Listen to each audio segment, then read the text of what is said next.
Protes, tidak ada ruginya. Lainnya, 13 bank China kehabisan uang tren online.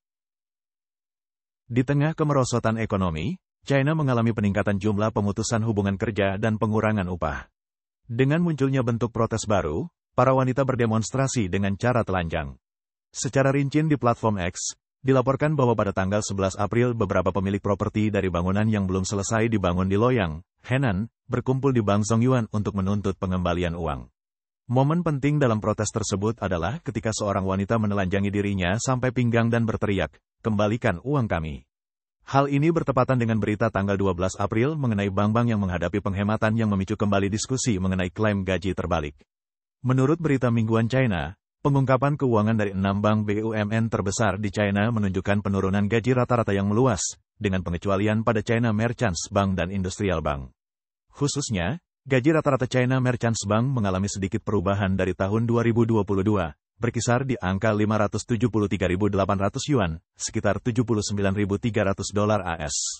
Data gaji tahun 2023 menunjukkan bahwa total gaji 13 bank nasional besar, seperti Bank of Communication dan Bank of China, mencapai 869,668 miliar yuan, sekitar $120,2 miliar AS.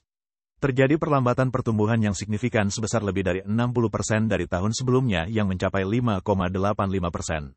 Beberapa bank mengalami penurunan dramatis dalam total pengeluaran gaji, terutama bank-bank seperti Citich, Industrial, Everbright, dan Ping An, melaporkan pemotongan gaji yang cukup besar hingga mencapai $173 juta AS. Praktik klaim gaji terbalik, yang melibatkan pengambilan kembali gaji yang telah didistribusikan sebelumnya berdasarkan tinjauan kinerja, menjadi semakin umum. Lebih dari 10 bank besar, termasuk China Merchants Bank dan Bank of China, mendokumentasikan dalam laporan tahunan 2023 mereka tentang prosedur yang mereka miliki untuk menyesuaikan dan memulihkan gaji yang terkait dengan kinerja karyawan, menyoroti pergeseran industri yang lebih luas menuju kontrol keuangan yang lebih ketat. Pemulihan gaji berbasis kinerja di bank ini tidak hanya berlaku bagi para eksekutif, tetapi juga bagi personil manajemen risiko dan mereka yang pekerjaannya secara langsung mempengaruhi profil risiko bank. Selain itu, dengan diprioritaskannya inefisiensi pemotongan biaya, banyak karyawan bank menghadapi kemungkinan pemutusan hubungan kerja. Laporan tahunan tahun 2023 menunjukkan penurunan jumlah karyawan di beberapa bank besar, termasuk pengurangan ribuan karyawan di lembaga seperti bank industri dan komersial serta bank pertanian. Perampingan ini sejalan dengan pertumbuhan pendapatan negatif yang dilaporkan oleh 13 dari 22 bank yang terdaftar di Bursa Saham A. Hal ini menunjukkan kondisi ekonomi yang menantang bagi sektor perbankan. Meningkatnya kekhawatiran seiring tindakan ekstrim yang digunakan untuk menyuarakan ketidakpuasan, kasus wanita yang berdemonstrasi dengan telanjang yang disebutkan di atas bukanlah insiden yang tersendiri. Pada tanggal 9 April, seorang wanita lain terlihat melakukan protes dengan telanjang di lapangan Tiananmen, Beijing, memohon untuk membantu menyebarkan berita tentang kasus Yangsu. Belum ada tanggapan resmi, sehingga memicu munculnya komentar online tentang otoritarianisme yang keras di China. Insiden serupa terjadi di Jining Normal Chollege di Ulankop, Mongolia Dalam, di mana seorang wanita telanjang menyebabkan kegemparan di asrama pria dengan merusak area tersebut, sehingga menarik banyak penonton.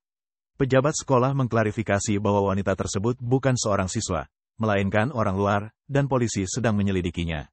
Namun, beberapa siswa mengklaim bahwa dia memang berasal dari sekolah mereka dan bertindak karena perselisihan emosional. Insiden aneh lainnya di Shanghai melibatkan seorang wanita yang berjalan telanjang dan memanjat tiang listrik, yang akhirnya jatuh dan meninggal. Menurut akun Petra Journey di platform X, tidak ada seorang pun yang melakukan intervensi kepada wanita tersebut saat ia mengalami kesusahan, yang berujung pada akhir yang tragis, dan mencerminkan masalah sosial yang mendalam di Shanghai. Netizen di seluruh China telah mengungkapkan pemikiran mereka tentang peristiwa ini, mencatat langkah-langkah ekstrim yang diambil beberapa orang untuk menyuarakan ketidakpuasan mereka, mempertanyakan lonjakan isu-isu sosial baru-baru ini, dan menyoroti ketidakadilan keuangan yang sedang berlangsung dan tindakan berlebihan yang dilakukan pemerintah. Meningkatnya tren protes dramatis ini menggarisbawahi rasa putus asa dan kehilangan kendali yang lebih luas di dalam negeri.